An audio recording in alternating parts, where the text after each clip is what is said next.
Hello students, एक species के existence को अर्थ पे बनाए रखने के लिए रिप्रोडक्शन कितना ज़रूरी है, आज इस वीडियो में जो कि पार्ट नंबर 3 है, इसमें हम सीखने जा रहे हैं। तो रिप्रोडक्शन से एक स्पीसीज का अस्तित्व पृथ्वी पे बना रहता है। रिप्रोडक्शन से एक स्पीसीज की जो पॉपुलेशन है वो पृथ्वी पे विद्यमान रहती है, क्योंकि death causes reduction in the number of population of a species। Death क्या करती है?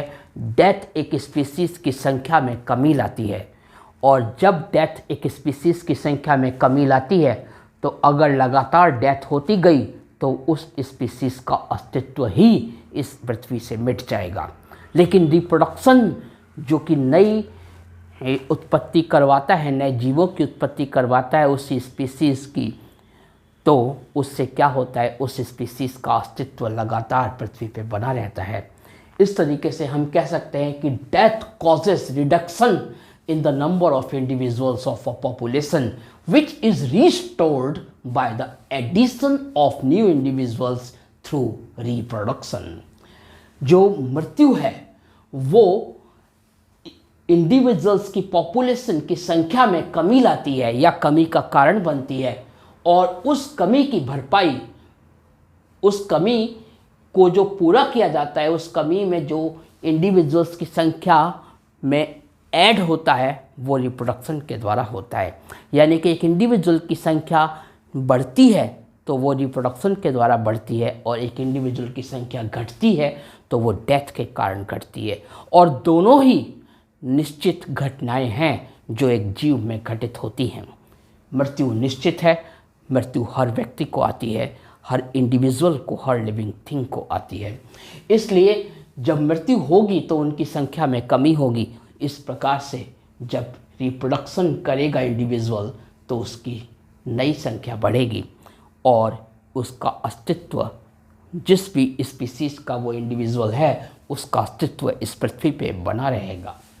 Thus reproduction is not only the production of new copy like itself, but it is a means for the survival of the population of species on this earth। इस प्रकार हम कह सकते हैं कि जो रिप्रोडक्शन है वो अपने ही जैसे न्यू इंडिविजुअल की कॉपी बनाना ही नहीं है, बल्कि रिप्रोडक्शन तो एक स्पीसीज की पॉपुलेशन को बनाए रखने का एक साधन है। एक पृथ्वी पे, इस पृथ्वी पे स्पीसीज की पॉपुलेशन के अस्तित्व को बनाए रखने का एक साधन है reproduction. It is well known that life comes from life. ये बहुत ही अच्छी तरीके से लोग जानते हैं, या सब लोग जानते हैं कि जीवन से ही जीवन की उत्पत्ति होती है। All the living organisms have a property to reproduce more of its own kind by the process called reproduction. और इसीलिए जितने भी लिविंग ऑर्गेनिजम्स हैं उनकी एक प्रॉपर्टी है, उनके अंदर एक गुण विद्यमान है। और वो कौन सा गुण है? वो गुण है कि वो अपने ही जैसे अन्य इंडिविजुअल्स को और अधिक इंडिविजुअल्स को और अधिक जीवों को पैदा कर सकते हैं, और उनके इस प्रोसेस को, उनकी इस प्रक्रिया को रिप्रोडक्शन के नाम से जाना जाता है। तो what is reproduction? Try to understand. Reproduction is one of the important processes by which every living organism makes a copy like itself। Reproduction बोला गया है जितने भी लिविंग ऑर्गेनिजम्स के जितने भी प्रोसेसेस हैं, लाइफ के प्रोसेसेस हैं, उन सभी प्रोसेसेस में रिप्रोडक्शन भी एक इम्पॉर्टेंट प्रोसेस है। और ये रिप्रोडक्शन ऐसा इम्पॉर्टेंट प्रोसेस है जो जीव को या ऑर्गेनिजम्स को इनेबल करता है, उसके योग्य बनाता है कि वो अपने जैसे न्यू इंडिविजुअल्स को जन्म दे सके या अपना जैसा न्यू इंडिविजुअल्स अस्तित्व में ला सके। It is means of multiplication and perpetuation of the species because the other individuals of each species undergoes senescence and die. ये कहा गया है कि it is the means of multiplication and perpetuation of a species। यह एक species के अस्तित्व को स्थायी रूप से बनाए रखने का, एक स्पीसीज की संख्या को अस्थायी रूप से बनाए रखने का, स्थायी रूप से मतलब परमानेंट रूप से बनाए रखने का एक साधन है, एक मीन्स है, because the older individuals of each species undergo senescence and die. क्योंकि हर स्पीसीज के जो ओल्डर वंस होते हैं, जो बूढ़े हो जाते हैं, जिनकी एज हो जाती है, वो बुढ़ापा को प्राप्त करते हैं और बुढ़ापे के बाद उनकी मृत्यु हो जाती है। इस प्रकार से उनकी संख्या में कमी आती है, लेकिन रिप्रोडक्शन उनकी इस संख्या में जो कमी आई उसकी भरपाई कर देती है, उस क्षतिपूर्ति को पूरा कर देती है और रिप्रोडक्शन के द्वारा एक स्पीसीज की संख्या का अस्तित्व या एक स्पीसीज का अस्तित्व इस पृथ्वी पे बना रहता है। मेथड्स ऑफ रिप्रोडक्शन, रिप्रोडक्शन की क्या विधियां हैं, रिप्रोडक्शन कितने प्रकार की होती है, तो कितने प्रकार का रिप्रोडक्शन होता है इसमें जानते हैं। There are so many methods of reproduction in the living organisms. Living organisms में रिप्रोडक्शन के बहुत सारे मेथड्स हैं। All the reproductive methods are broadly categorised into two types. जितने भी रिप्रोडक्टिव मेथड्स हैं, रिप्रोडक्शन के रिप्रोडक्टिव जितने भी मेथड्स हैं, उनको अगर हम मोटे रूप से बांटें, ब्रॉडली उनको कैटेगराइज करें, तो दो रूप में कैटेगराइज कर सकते हैं। First asexual reproduction and the second is sexual reproduction. Asexual reproduction and sexual reproduction, ये दो ब्रॉडली कैटेगराइज्ड हैं रिप्रोडक्शन की। तो जानने की कोशिश करते हैं कि असेक्सुअल रिप्रोडक्शन और सेक्सुअल रिप्रोडक्शन में क्या अंतर है। लेकिन ये अंतर मैं डिटेल्ड में नहीं बता रहा हूँ, ये इनका बस ओवरव्यू है यहाँ पे। तो देखिए असेक्सुअल रिप्रोडक्शन क्या होता है। In asexual reproduction the new individuals are produced by any means other than the fusion of sex gametes. यहाँ पे ये कहा गया है इन असेक्सुअल रिप्रोडक्शन में जो न्यू इंडिविजुअल्स हैं वो क्या करते हैं, are produced by any means. Asexual reproduction में न्यू इंडिविजुअल्स किसी भी साधन से प्रोड्यूस होते हैं other than the fusion of sex gametes. Sex gamete के फ्यूजन से प्रोड्यूस होने के अलावा इस प्रोसेस को छोड़ दिया जाए कि जो फ्यूजन ऑफ सेक्स गेमीट्स है, यानी सेक्स गेमीट्स के फ्यूजन से प्रोड्यूस नहीं होते, सेक्स गेमीट्स के फ्यूजन से उनकी उत्पत्ति नहीं होती। इस प्रोसेस के अलावा बाकी जो प्रोसेसेस हैं उनसे असेक्सुअल रिप्रोडक्शन होता है। यानी कि अगर वो विधियां अप्लाई हो रही हैं तो हम कह सकते हैं कि वो असेक्सुअल रिप्रोडक्शन है। तो ऐसा बताया गया कि in asexual reproduction the new individuals are produced by any means. Asexual reproduction में जो न्यू इंडिविजुअल्स हैं वो किसी भी साधन से प्रोड्यूस होते हैं other than the fusion of sex gametes, यानी सेक्स गेमीट्स के फ्यूजन को छोड़कर वो किसी अन्य साधन से उनकी उत्पत्ति होती है। The sexual reproduction on the other hand involves fusion of two sex gametes to form the new individual.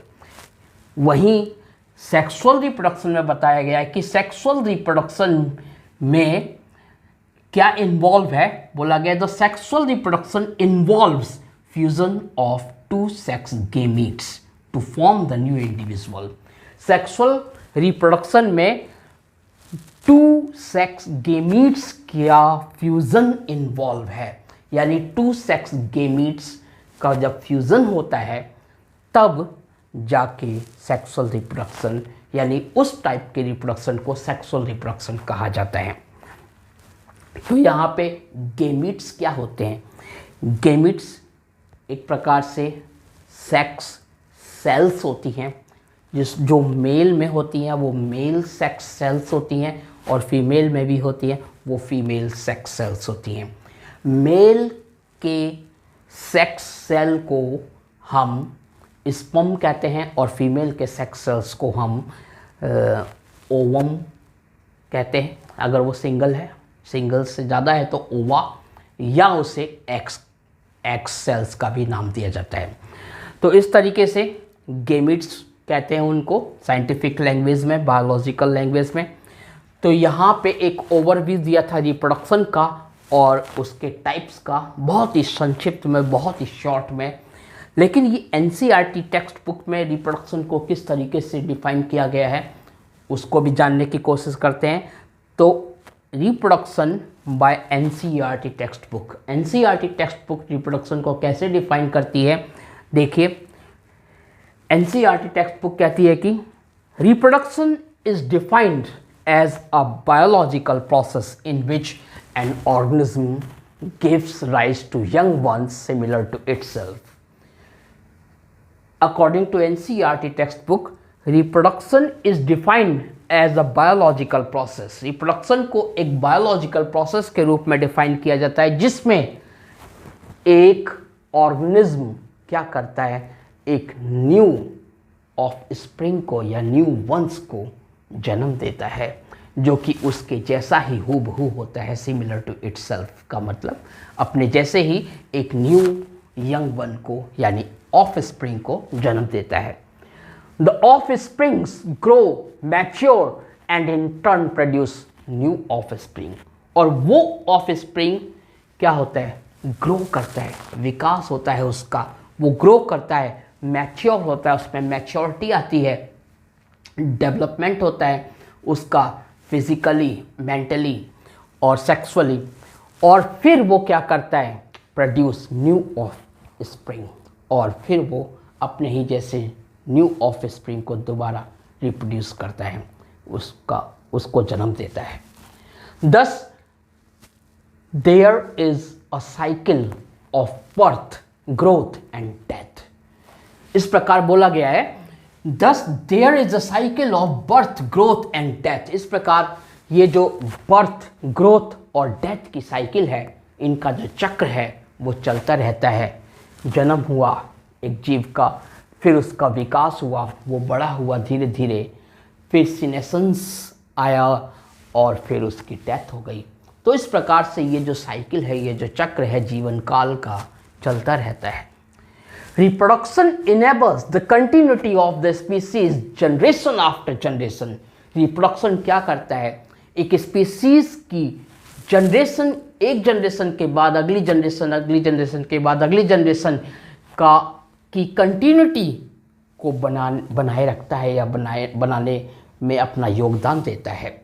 ये रिप्रोडक्शन का काम है कि जनरेशन आफ्टर जनरेशन एक स्पीसीज का अस्तित्व बनाने में रिप्रोडक्शन की बहुत अहम भूमिका है। There is a large diversity in the biological world and each organism has evolved its own mechanism to multiply and produce offspring।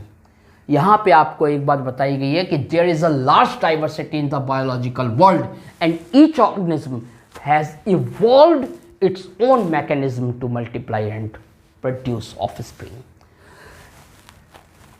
ये जो बायोलॉजिकल वर्ल्ड है, पूरा बायोलॉजिकल वर्ल्ड, जीवों का एक संसार, इस बायोलॉजिकल वर्ल्ड में बहुत बड़ी विभिन्नता है, बहुत ज़्यादा विभिन्नता है।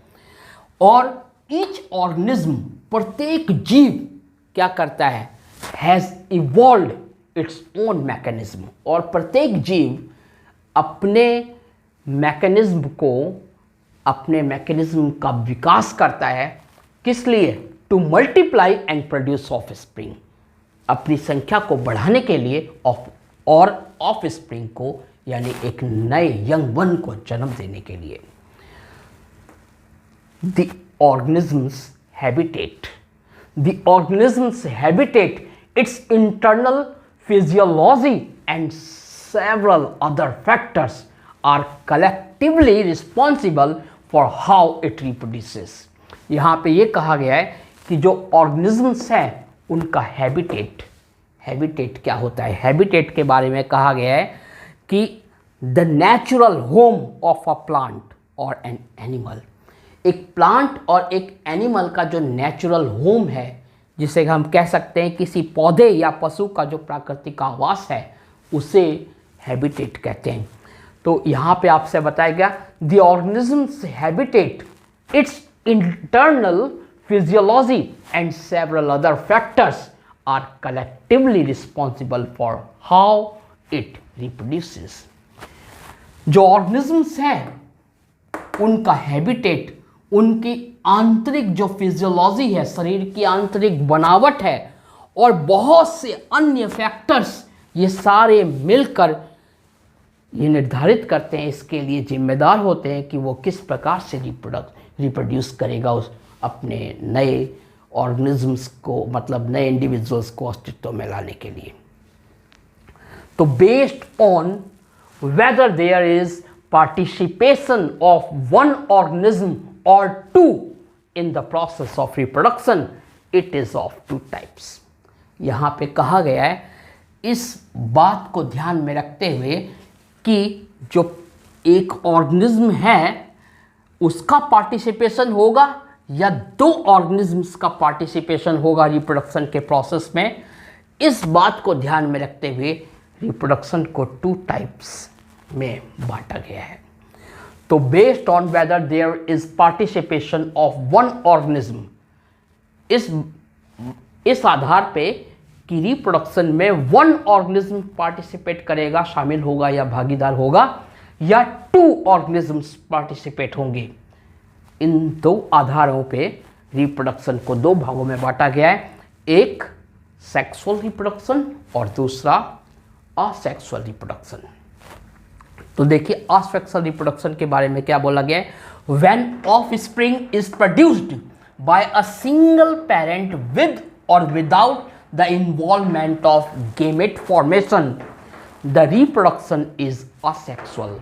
वहीं दूसरी ओर ये बताया गया है कि when two parents of opposite sex participate in the productive process and also involve fusion of male and female gametes, it is called sexual reproduction.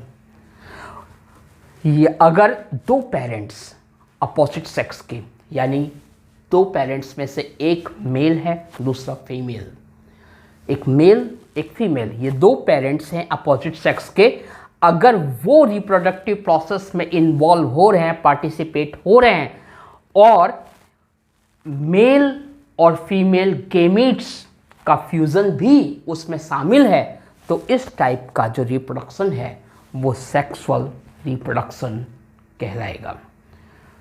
तो इस वीडियो में हमने जो जाना वो रिप्रोडक्शन का एक छोटा सा ओवरव्यू, और रिप्रोडक्शन के जो दो टाइप हैं, सेक्सुअल रिप्रोडक्शन और असेक्सुअल रिप्रोडक्शन, इनके बारे में बस एक ओवरव्यू जाना है। अभी हम सेक्सुअल रिप्रोडक्शन और असेक्सुअल रिप्रोडक्शन में क्या डिफरेंसेस हैं उनको डिटेल्ड में जानेंगे नेक्स्ट वीडियो में, और रिप्रोडक्शन की बहुत सी इम्पॉर्टेंट बातें हैं, इसकी अभी बहुत सी गहराइयों में अभी जाना है ताकि पूरा चैप्टर आपको अच्छी तरीके से समझ में आ जाए।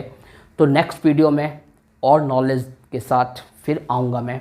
अगर आपने अभी तक AR स्टडी सर्कल को सब्सक्राइब नहीं किया है तो ज़रूर इस चैनल को सब्सक्राइब कीजिए, क्योंकि नॉलेज कहीं से भी मिले वो आपके लिए और आपके जैसे अन्य विद्यार्थियों के लिए जिन्हें नॉलेज से प्यार है बहुत ज़रूरी है।